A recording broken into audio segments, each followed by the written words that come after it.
Good morning, everyone. I know I'm like 2 minutes early, and I should be sorry, but I'm not. Um, we have really good stuff today. I'm super, super excited. So I wanted to jump on. Let's chat. Let's, have some fun today and get some good information together. Sorry, I have to adjust my camera. Um, so today we're just talking. Truthfully, we're talking about tips and tricks for grant applications, and it's so important. Um, I wanted to share, what I know with you guys. Sharing is caring. So a lot of these things you'll even see them if you do a Google search. If you know anybody in the business, they'll tell you the same thing. So it is good stuff, and I just want to make sure that I share it all out with you. So let's get started. I may go ramble over an hour. I will try not to. I'll try to be respectful of everyone's time. If you have questions, obviously add them. We'll work through it. There will be a survey at the end to make sure that you fill it out because it's what help keeps the funding for Square One Small Business Services. And obviously they're doing such great work. We want to make sure that we can continue the funding. It allows them to continue what they're doing and serve small business. And, that's my mission. So I know it's theirs too. So, all right, let's get going. I have 25 tips and tricks. I kept it pretty short and sweet, but at the same time, I wanted to make sure I give you guys really good information. So my very first tip, and it's going to sound, some of these you're going to be like, really, you guys, come on, this is lame. But trust me, people don't do some of these things. And it's good to sometimes state the obvious. So the first thing I want to talk about is research the grant that you're after and research the funder. If your funder, they have a certain space that they like to work in, you want to know that. You want to research that and share that information with them. Um, you want to know as much as you can about them because at the end of the day, the big thing is we want to connect. We want to connect with them. So do your homework, research them and what they're about, and definitely want to know the requirements. You want to make sure that you can adhere to the requirements as well. That's really important. You don't want to get into something that you can't help with. So so that's a big one. Our second tip is going to be, you guys are going to laugh. Follow the application directions. I know it sounds insanely trivial, but you will be shocked at the number of people who don't. If the application says, attach documents 1 through 6, and I want your cover sheet here, do it. For the love of Pete, do it. Because if you don't, what happens is the first thing they're going to say is, well, yeah, I can't read directions, so why would I help fund you? And I can't blame them. There's nothing worse than when you give someone directions and they just don't follow them. I'm going to put you at the bottom of the stack. I think it's human nature. So please, please, please, please, please follow the directions. One of the things that I usually do with that, kind of trailing on that particular one is I'll print out anything that I can print out, from their screen so I can gather everything up and have it, very clear and concise to put it together. I don't, because, some things they'll time out or, maybe it doesn't have a save as you're going through the application. So I definitely encourage you to follow the directions. Like I said, if you print it out, then you can kind of have it all gathered up to where you can go in that order. And I talked about this next one last week. It's so funny. And so I'm going to mention it again. Make sure your contact information is out there. And I put it, obviously I'll have it on my cover sheet, which we'll talk about in a few minutes. I'll have it in the application itself. And then usually I'll put it as a recap. And it seems really redundant, but at the same time, as we talk through some of the other things, when we connect with that funder and we tell them, hey, they're feeling all empowered by what we're trying to accomplish, you want to have your contact information readily available. I would rather give it too much than forget to give it. And you would be completely shocked and appalled at the number of people who do forget to give their information. So we definitely want to make sure that we include that bit. Um, the Be sure to that some grants are going to require a cover letter, which I mentioned a second ago. And it's kind of like it's like the front door, if you will, to your grant request. You get into it through the door. You get into your house through the door.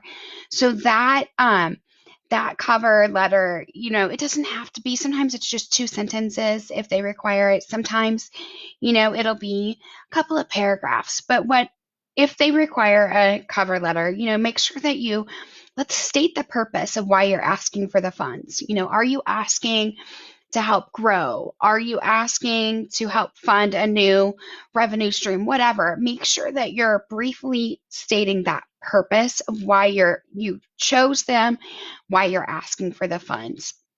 The other thing, this is your first opportunity to make this funder care about you, your business, and what you're doing. There's a common misconception that grants are only available for nonprofits, which we all know is not the case. So it's really important. This is your first chance to connect with them and to make them care about you. And I always err on the side of I connect too much with people sometimes, and I don't even know if that's really a thing, if you can say that, but and it doesn't matter if I'm applying for a grant, if I'm working with a client, I genuinely care about people. And so I genuinely connect with them. The more you can do that in this instance, the better you're going to be. So that leads us to our tip number 5.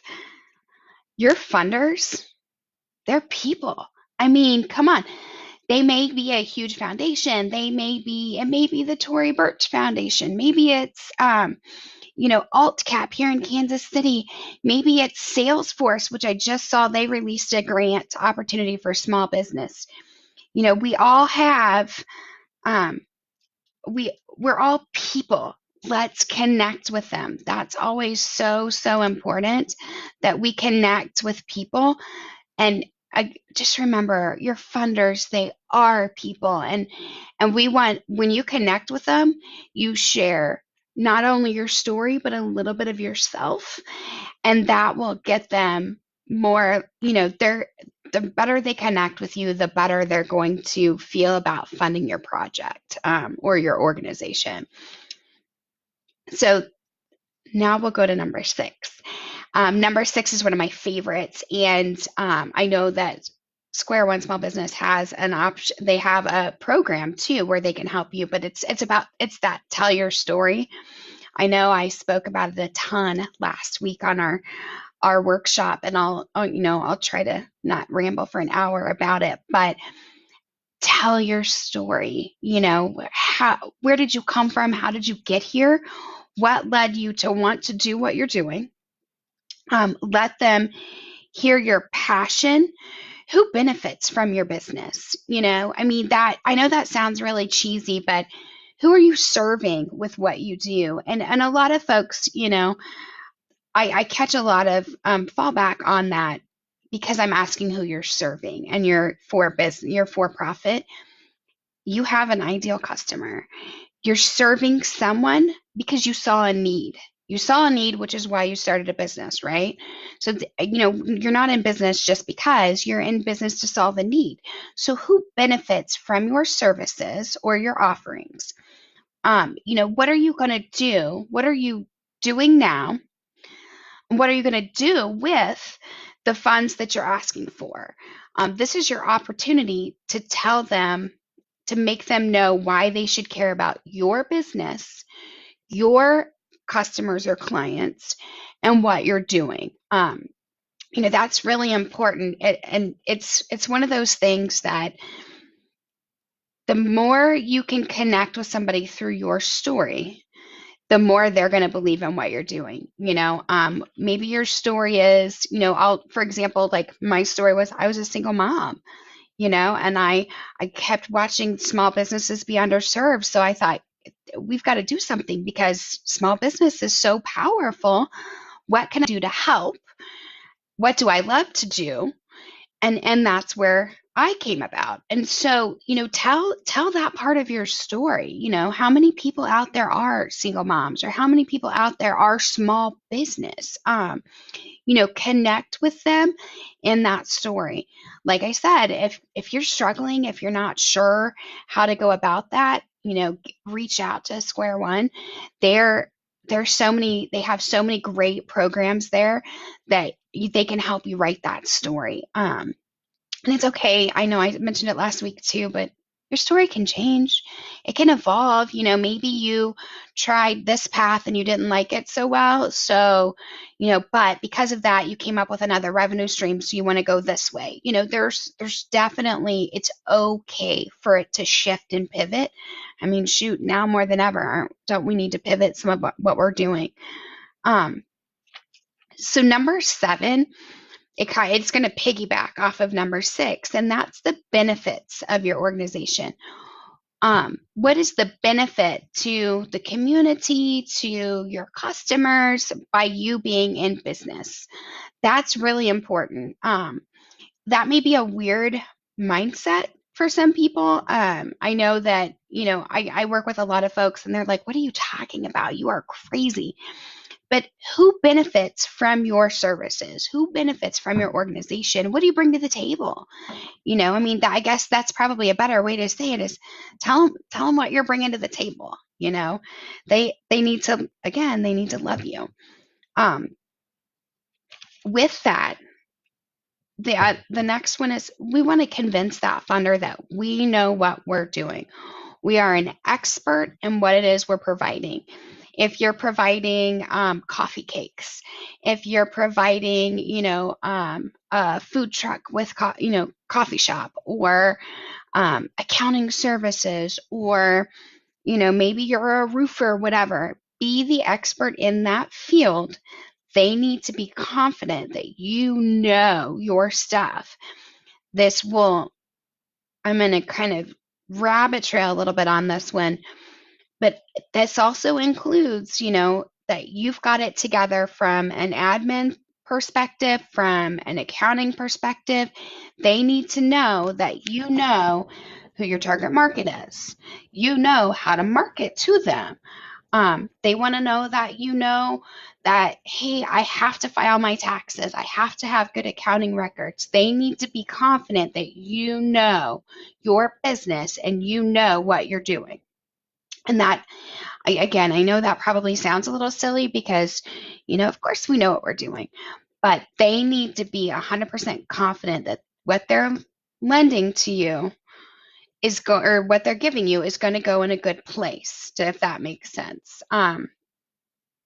It's Morgan just shared with us, guys, that branding class is on Thursday. I know I'm personally going to join that one. There's so many great classes. If I could just full time do that, I totally would. The next one is going, I'm trying to keep them together kind of where they flow, but, mission statement. I know that you guys are like, I am not a nonprofit. What is wrong with you? Every organization needs a mission statement. I was actually just writing an article on LinkedIn this morning about it, and communicating with one of my connections about it, because so many folks have that mindset. Oh, a mission statement's for nonprofit. No, it's really not. Why are you in business? What's your mission? Who are you wanting to serve? How do you know? It's what if you don't have a plan, you're kind of rogue, right? If you don't know how to get somewhere when you're driving, you're kind of just feeling it out. You're winging it.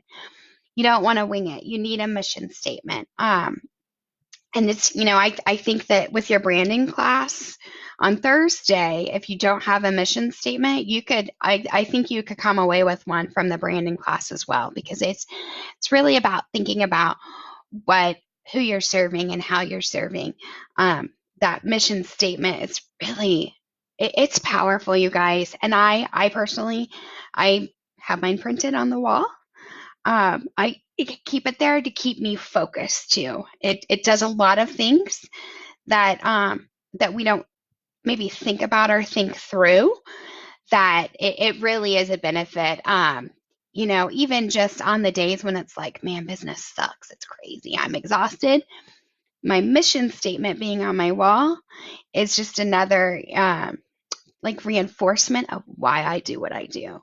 So, again, maybe a little too personal for you guys, but it's really helpful. And I know you guys, I know I hear it all the time. Like, you are so delusional, Stephanie, that I don't need a mission statement. Trust me, you want one. You need one. It's just, it'll help you stay focused, but it goes back to showing that you're sharing with the funder. I know what I'm doing. I am organized. I have it together. I have a mission. Here's my mission. Here's who I'm serving. So number 10 is usually one of the bigger ones for small business, and it's a big one for grants. That one is going to be, let's make sure that you have a budget for what you're requesting, right? We want to make sure that you know that what you're requesting from a funds perspective, or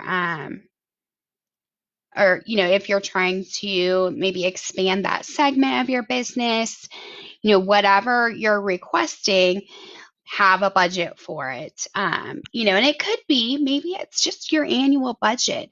If you don't have one, let's talk about that. I promise you there's a class for that. If there's not, we'll make one. But the budget is, it goes back to, again, we're showing them we know what we're doing, but it's also a plan. So many businesses die from within because they don't have that structure. It's something I've seen for the last, I've been in business since 2008. So it's something I've seen for a very long time in working with small business. But and you'd be shocked, even my 10 million in revenue clients, they don't set a budget. I'm like, how do you not know what you're doing? How do you know where you're bleeding or not? So have a budget for what you're asking for. They want to see how it's going to be spent. Then we get into the good stuff, the really good stuff. Share your successes. Share your track record. They want to see that. And this is a big one. This is what's going to put you to the top of the stack. It's going to definitely help elevate you. When you share your successes, that, hey, I started out with, 5 clients. Today I'm at, X amount of clients, and here's my monthly revenue. I started out with a $600 client, in 2017. Today, my client revenue is 22,000, something. Let them see your successes, but also how you got there. You want to share those achievements. It is not being boastful. It is not being arrogant. What it is doing is it's showing them that you're serious about business, you're good, and you make things happen. A funder wants to give somebody money that's going to do something good with it and make things happen. They do not want to give it to somebody who's going to be frivolous and not, hold up their fiduciary responsibility for that grant. I think that's hard for a lot of people because we are taught that that's arrogant, that we don't speak about ourselves like that. But trust me, it is not. You share those wins, you share those successes. I encourage you to do that outside of here as well. Share it on your Facebook page, share it on your LinkedIn, your website. Those things help people have faith and confidence in you. So share, please, please, please share those successes. Tag me in them, share them. I will share them with you. I'll be your biggest cheerleader. That's what will help elevate you in this process. Now, for number 12, what makes you special? You need to share with them what makes you special. If they have the option to talk to 20 grant recipients, what makes you special about them? What elevates you above your competition? What elevates you above the other folks who want these grant funds? I promise you what you're doing is special, and that may be a hard one to tap into. Again, I think that branding class will help you with that. But think about what makes you special. Why should they again, give you money. Number 13 is a big, big one. This is probably the most challenging one, in my opinion, especially as a small business owner, because we may be asking for grant funds to just get by, or, maybe we're trying to hire somebody, whatever. You need a timeline for your what you're working on. So it needs a clear beginning and ending. That's where it gets a little gray and a little muddy. How do we have a timeline for I'm applying for a grant because I want to keep my doors open? In light of this COVID stuff, I want to keep my doors open. So how do I have a timeline for that? That's a tough one, and that one's kind of muddy. So I suggest you do the very best you can. With that, you can say, you can start with, here's the day my business was impacted. Here's, how long I expect to be able to make it with current resources. With your assistance, I expect to be able to weather the storm, and here's when I expect that we'll come out of this. This requires a little bit of out of the box thinking, but I definitely think you can do that. And it's so, you're not being misleading or anything like that. This is one, if you want to bounce it off of somebody, holler. I'm sure that the Square One group is available. If not, holler at me. Let's kind of talk through your timeline.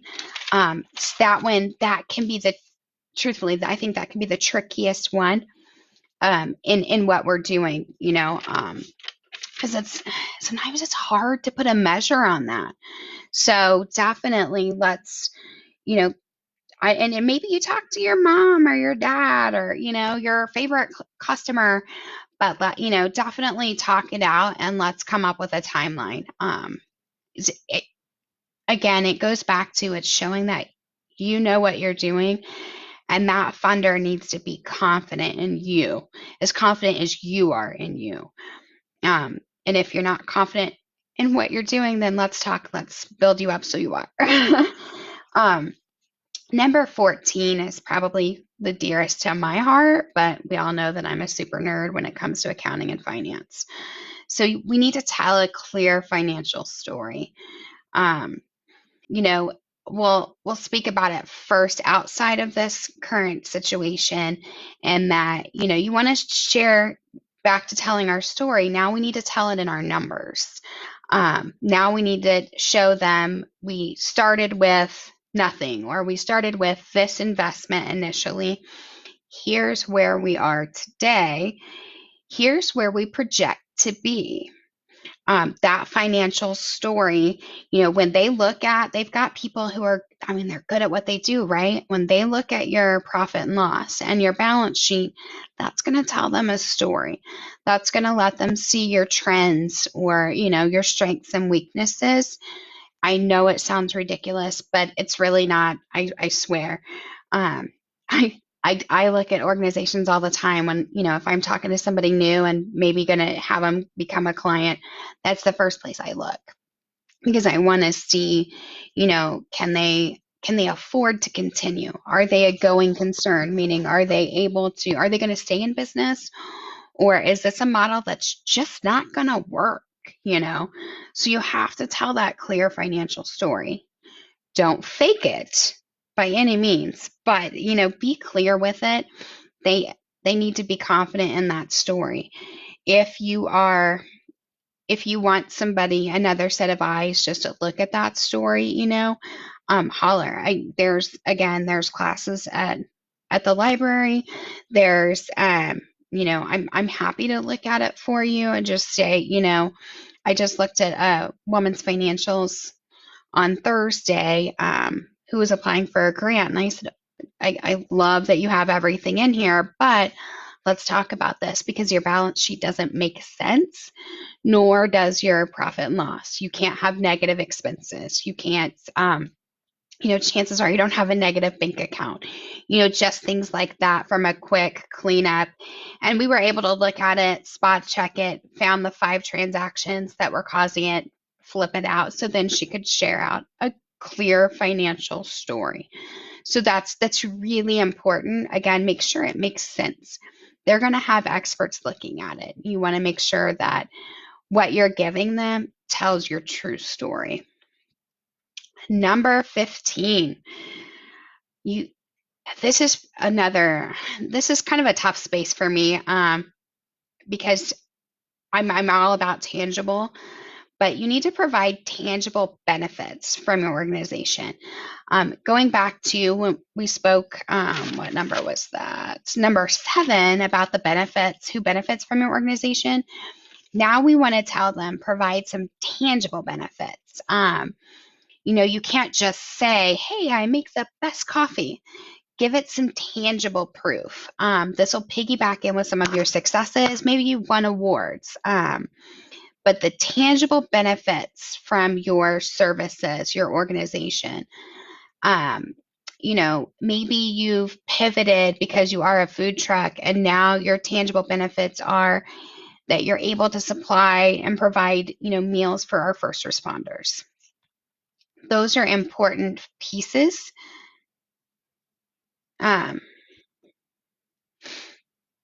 That we want to go through. We want to provide that tangible, the tangible bit of why you're in business. And for me, it would be financial statements. I can provide that tangible proof that they get benefit from my services. Does that, I guess I'm going to pause. Does anybody have any questions? And does that make sense? I know that can be, like I said, that's probably the space that I struggle with the most. So does anybody have any questions so far?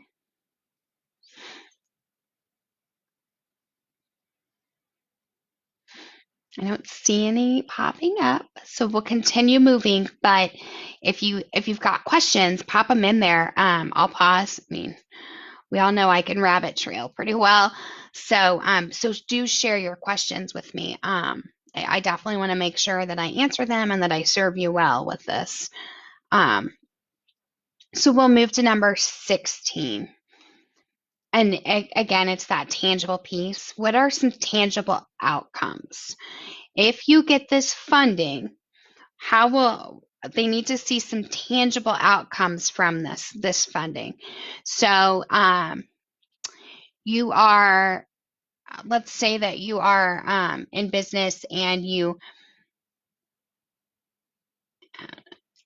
if you're in business and you have some questions, or you have, let's see, what's going to be a good tangible outcome? Maybe you did have to pivot. Maybe you taught classes, but now you have to teach them online. So with this, it's allowing you to branch out. What's that tangible outcome for you? How do they know that you're providing that result?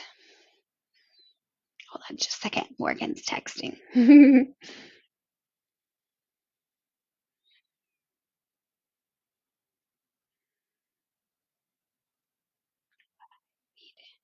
Okay, sorry guys.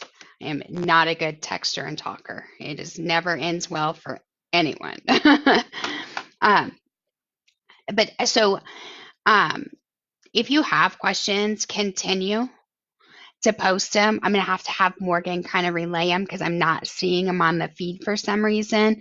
So bear with me. We'll limp through it. Apparently, I am Facebook challenged. Oh, I think we fixed it. Maybe not.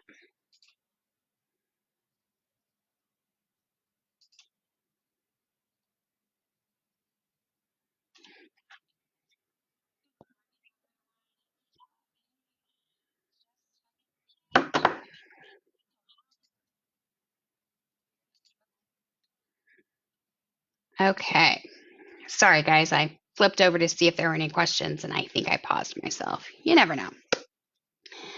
So anyways, again, I apologize. I am Facebook challenged. I even spoke with an expert this week so I could make sure that I could go live on this page because this might be above my pay grade. I love sharing with you guys. I love being able to share what I know, but yeah, this is a little out of my wheelhouse. I'm working on it, trying to become an expert in this too. So let's go to number 17. Um, and that's a measure of success. This is going to, again, piggyback with our tangible benefits of our organization, tangible benefits or tangible outcomes. What is the measure of success? How do they know that you have succeeded with what you've set out to do? And it has to be something measurable. It goes back to that classic goals, keep it simple, stupid. But also they need to be smart goals, they need to be specific and measurable. So we want to make sure that they're measurable successes for our funders. So, is your measure, you want to be able to serve 20 more people? How do they know that you've succeeded with your plan? Is it that you've increased your revenue by 30%? There has to be something completely measurable and structured. Like the example I said earlier, when you go from $600 a month for client revenue to $24,000 a month, that's a measure of success. That's something they can see, that's also something tangible. So that tells them we accomplished what we set out to do. We're the rock stars that we are. And so they know that when you reach that point, their money was spent well. That gives them that measure. So now we get into, as I go into number 18, we kind of get into what seems somewhat counterintuitive in some pieces. Most grant funders do not want to be your only source of funds.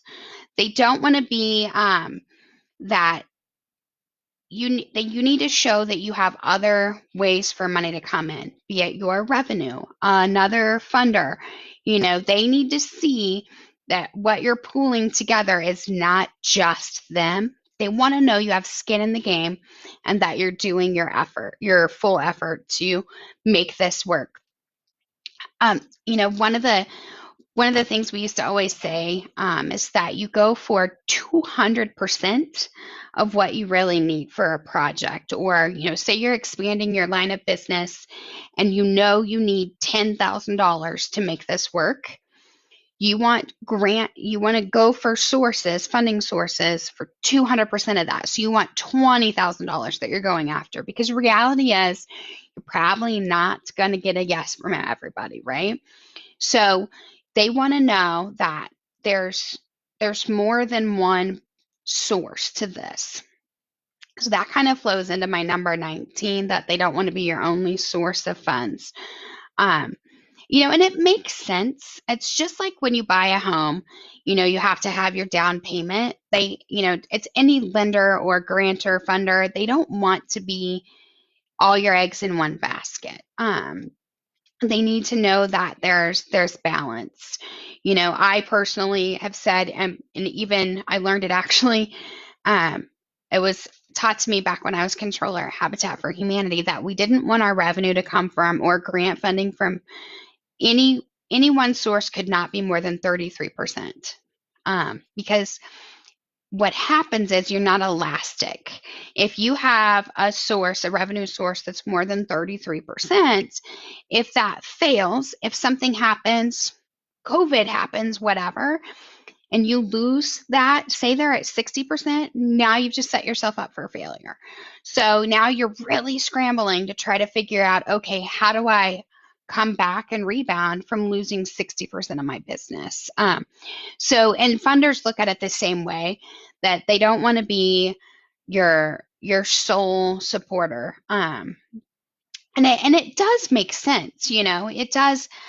I tell my kids that for college, or for, just even their savings. I have one daughter who's married, and I'm like, listen, you both have jobs, but what are you doing? What do you have saved up if something is is lost. It's the same principle. We want to make sure that they want to make sure that it's by them not giving you the money that you're not going to make it work, but because they want to help support you, they don't want to be the only support for you, if that makes sense. Um, that's and like I said, that's a tough one because sometimes it's hard to think at that level, but it is really important for them to see that, hey, not only am I asking you for this is what I'm doing. I've applied for this grant, this loan, this, I have this much revenue. Here's what I have in savings. They want to know where everything's coming together from. And so let's talk about number 20 is you want to provide long-term funding plans in this grant application. You want them to know that if they don't fund you, you're not going to go out of business. You have a long-term plan, but because they want to know that business continuity is there. They want to know that you're going to continue to go, but they also want to know what you have in the pipeline, for lack of a better way of putting it.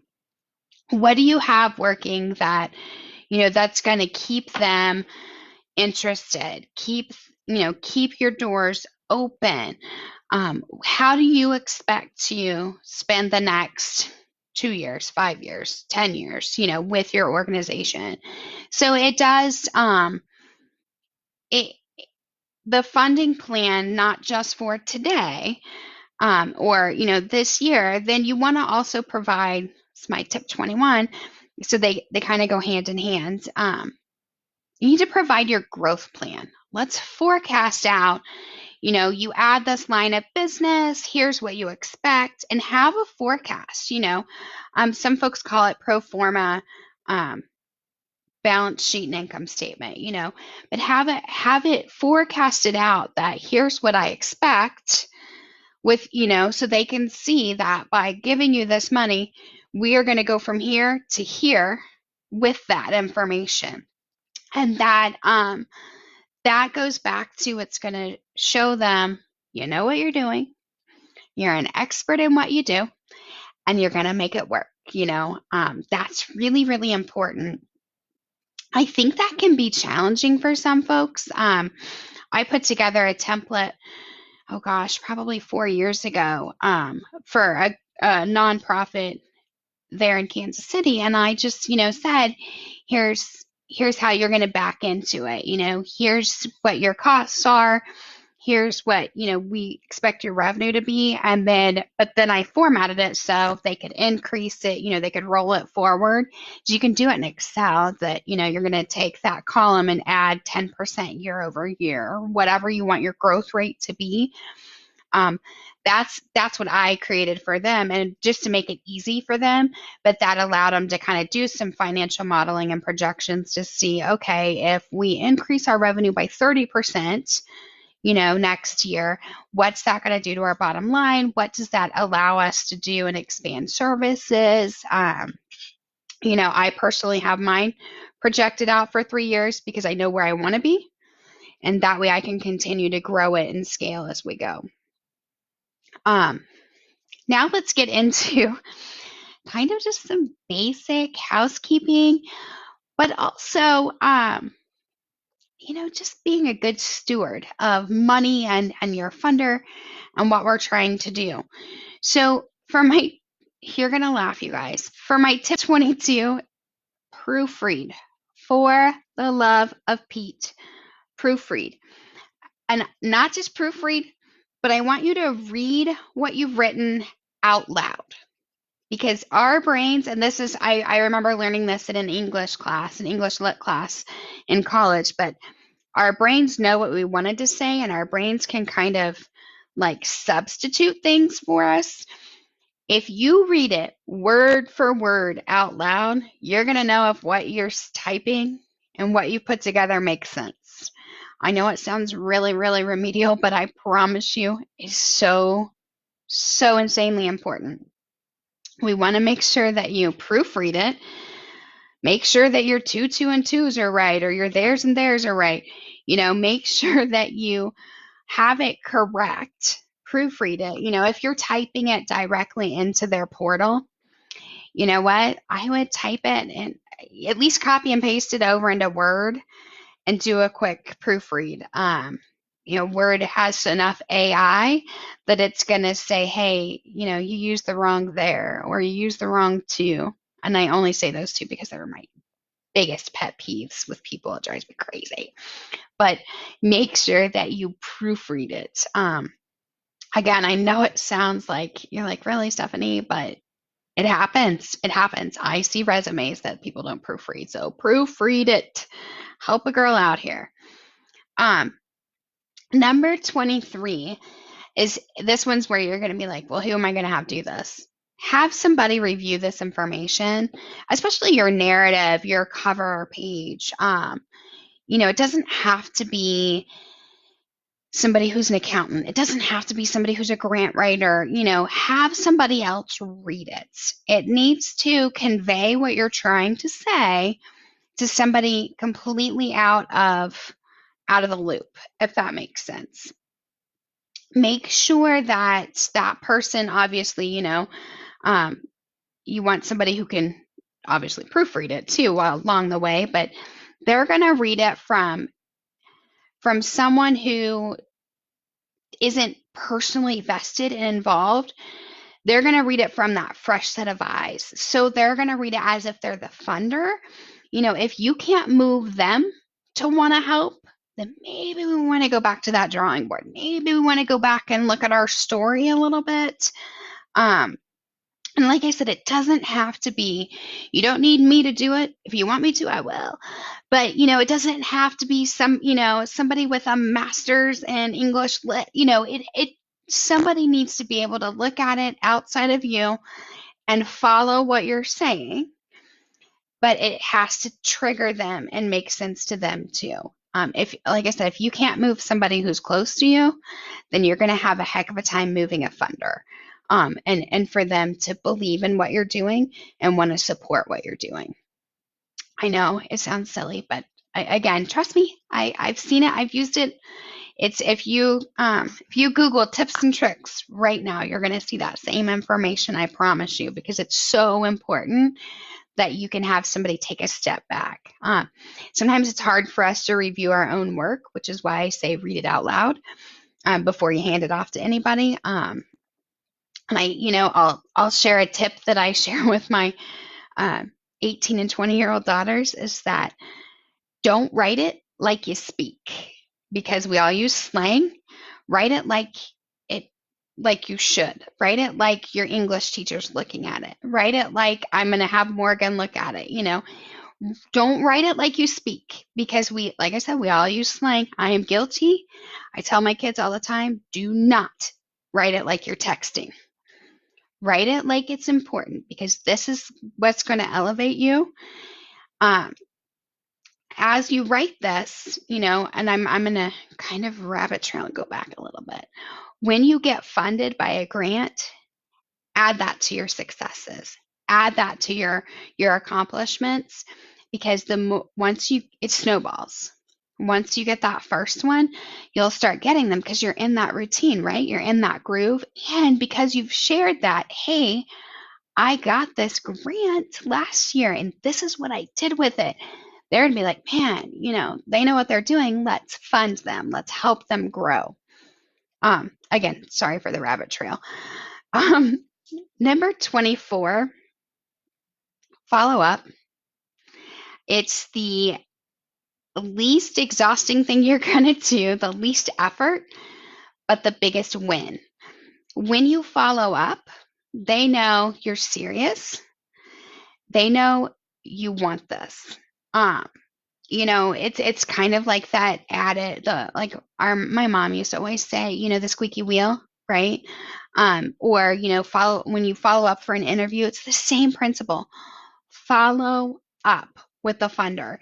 If, the deadline to apply for everything, what's today, the 11th? Say tomorrow, the 12th, is the deadline to apply. And that's the deadline. So maybe 13th, 15th. You just check in. Just check in. Hey, checking in, see how things are going. If you know that they should have, they're expecting to make the announcements by April 30th, you bet you're behind I'm checking in by the 25th, because I want to make sure that I'm in their head in a good way, not a bad way. But I want to stay present. I want to stay at the front of their minds, and I want to stay at the top of the stack, if that makes sense. It's really, really, really important that we follow up. Lastly, my number 25. So something that it's just good manners.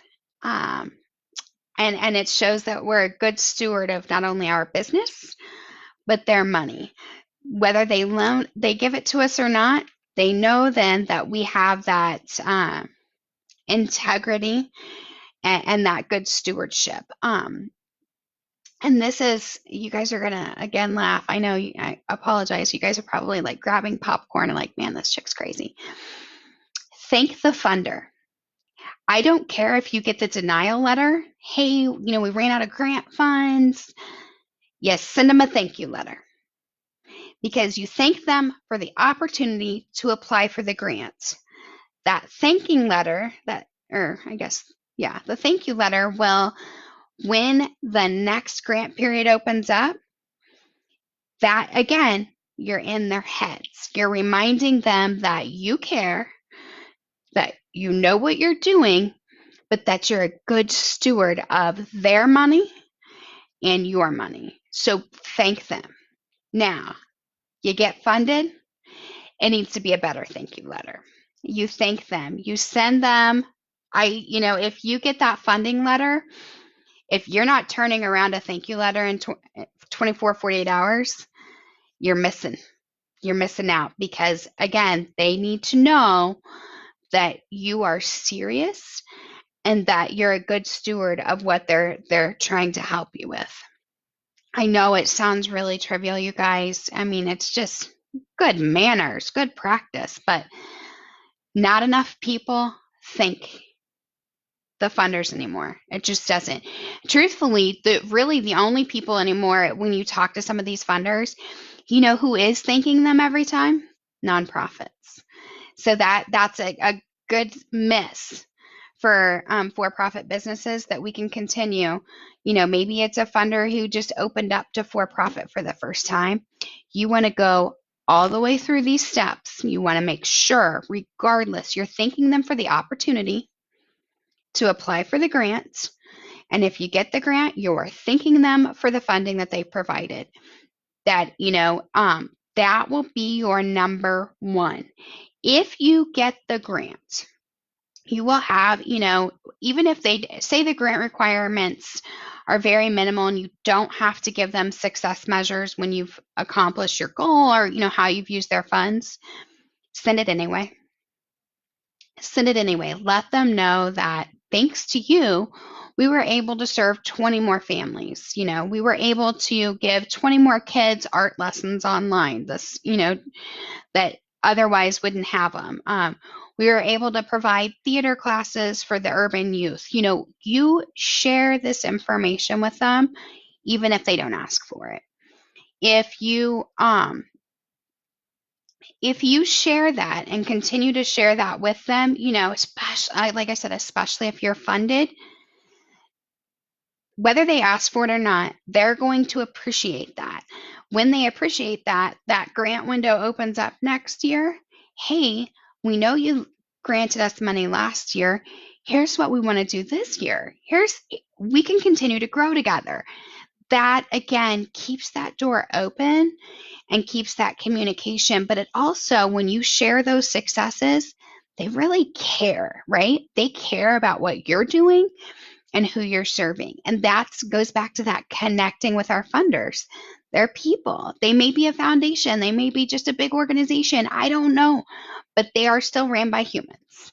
And so when you share those wins and those victories, that's really, really important. You don't have to share it with people who, maybe they didn't fund you, and that's okay. Again, send that thank you letter. Please, please, please send that thank you letter. But if say that you have a really great year because you shot for that 200%, you got 100% of what you needed. So these are the accomplishments. Put together a write up on that. Here's what we did. Here's for our year. A lot of your nonprofits will do it in kind of like a little annual report, not an audit, but like just a little report on what they've accomplished this year. If you put that together and share that out with some of the folks that didn't fund you, but that you asked for money from, they can see that you are a worthwhile business. And again, that you know what you're doing. That can help continue to keep those doors open. So when their next round of funding comes in, you send them the grant out, you apply for that grant. They'll remember, hey, the coffee shop sent me this. The coffee shop did good things, even though we didn't give them money. So let's fund them this year. Those connections are so important in everything that we do. As much as technology has allowed us to, I work most days in my basement. I don't see people most days unless it's on video. Technology is great. Now more than ever, you need to build those connections. So when it comes to these funders, build that connection. Don't be afraid to get to know them. Don't be afraid to share out those victories and send that information. It is really important that we connect with people and that we connect with our funders. It's going to make the difference for you as a small business, but it also gives them that feel good for them to keep funding other small businesses. That's so important. People, they want to see that they've done something good. I firmly believe humans are just good in general. So they want to connect with that and feel good about what they're doing, if that makes any sense. So I'm going to open it up, you guys. If there are any questions that anybody has, feel free to jump in. I have to say, you guys, so cute when I was talking about the proofreading and having somebody review it. Morgan, I assume it's Morgan actually, but somebody at Square One was like, "We love this tip." Yeah, I know, because it drives me crazy. My high school English teacher would just, I'm pretty sure she would find me if I didn't proofread stuff and make sure that that I shared out the right 2, 2, and 2. Pretty sure she's why I have that issue at this point. But does anybody have any questions? I know it's a little different this week. It's more of a tips and tricks, and I will share out. I have it written up, and so I'll send it over to the Square One group. So if you want that, just kind of my high level, punch list of 25 things, I'm happy to share it out with all of you. It's, a lot of it, I always joke and say it's common sense, but sometimes I think we get so busy and stuff, we forget about, the little stuff, or the stuff that, we kind of get complacent, if you will. So I definitely will share that out with all of you. Make sure that you fill out the survey. Like I said, that's what keeps this group around, and we need them. It's so important that we have them. If any of you have trouble with your, pulling your profit and loss or your balance sheet, if any of you, maybe you're not using an accounting software and you do it in Excel or something, if you need help with formatting or something, definitely let us know. We want to make sure that we can support you for sharing out that clear financial story and making sure it tells what you want it to tell and it makes sense. So that's usually a pretty good miss for people. I am that person today. I keep saying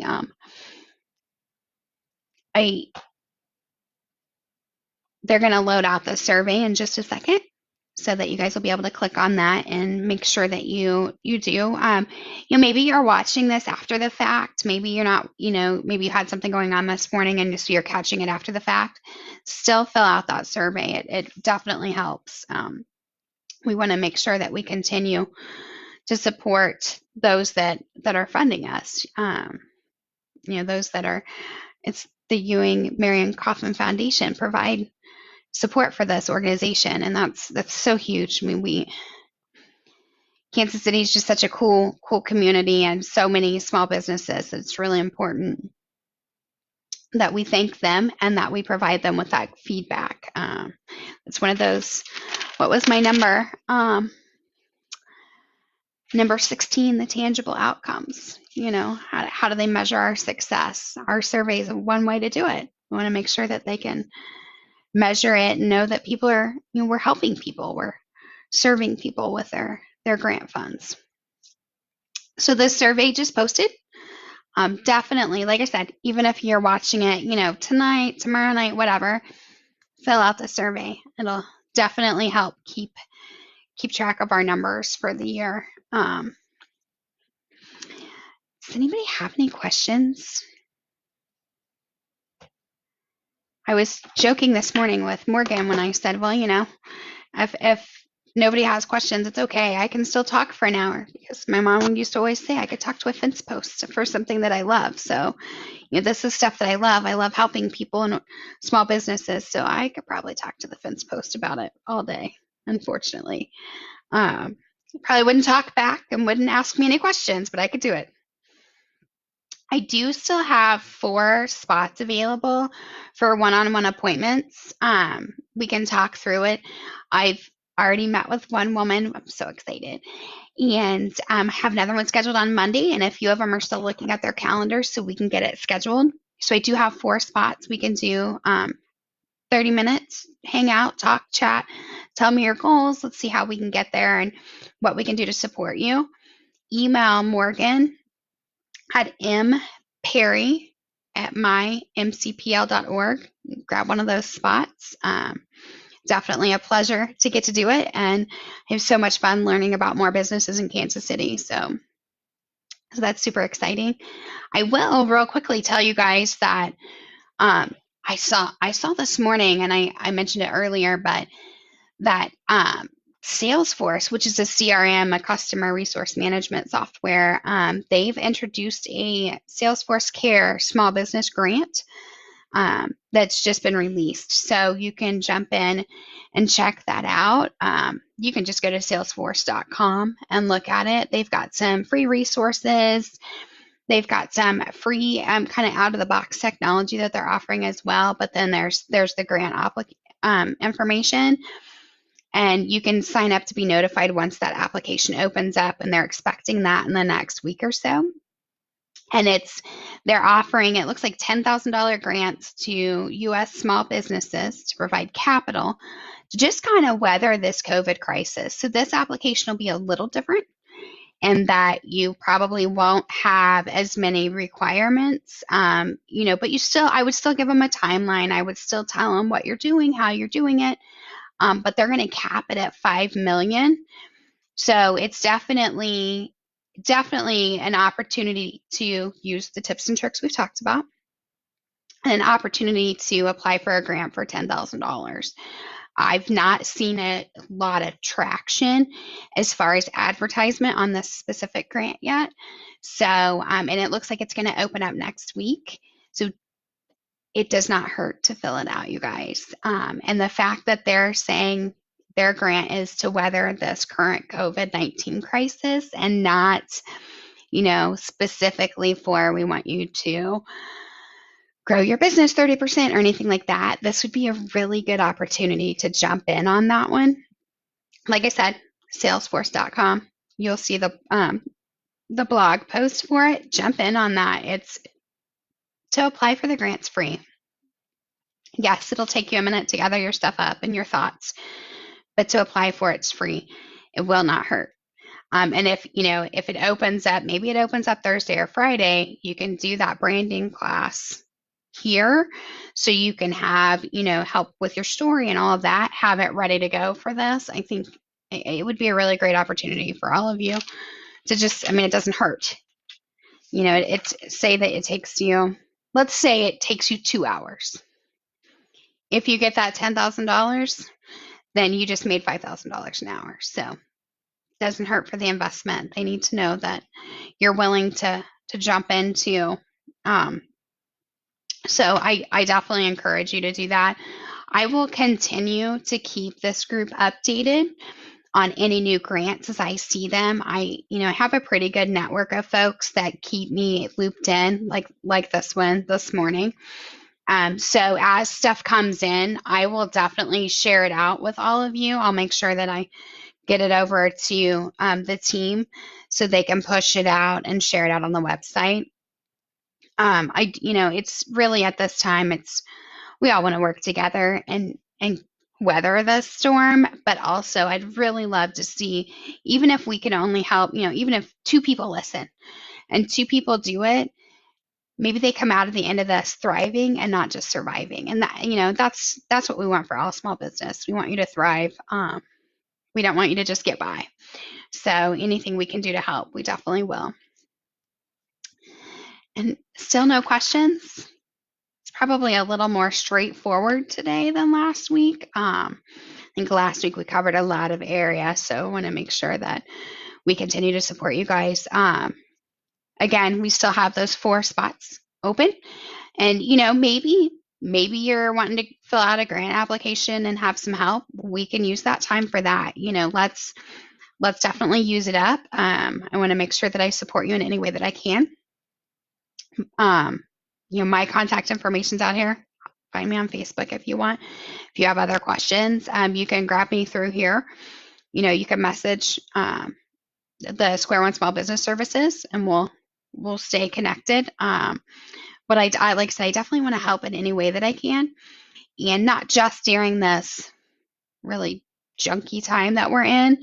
I want to make sure that I help you grow and continue to thrive. So I think that's it for today, you guys. If you have any questions, reach out, fill out your survey, thank your funders, and do check out that Salesforce grant. Like I said, it's due. Doesn't hurt. I'll talk to you guys soon. Let me know if you need anything or have any questions. We'll talk later.